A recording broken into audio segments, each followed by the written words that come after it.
तर भाजपा आमदार सुरेश धस यांनी आज खोक्या उर्फ सतीश भोसलेच्या कुटुंबियांची भेट घेतली।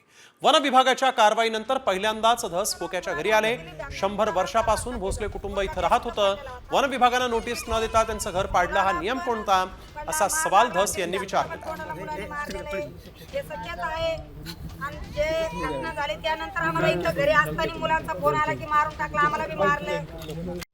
कॉमस्कोर नुसार आता isakal.com आहे देशातील नंबर 1 ची मराठी न्यूज वेबसाईट। प्रत्येक अपडेटसाठी isakal.com ला नक्की भेट द्या।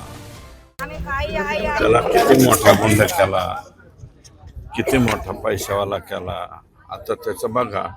100 वर्षापासून ते इथं राहत होते, त्याचं घर पाडलं गेलंय। एवढा मोठा नाही ना तो, जेवढा मोठा करून दाखवला बरं का। आता त्याची परिस्थिती काय झाली इथं बघा ना, आता राहायला घरही नाही, काहीच नाही। बरं, जे चुकलं होतं त्याला त्या पद्धतीचं सजा मिळाली पाहिजे। त्याच्यावरती 307 झालेला आहे, तो अटक झालेला आहे, ते सगळं। परंतु वन विभागाने विदाऊट नोटीस त्याचं घर पाडण्याचा हा नियम कोणता आहे?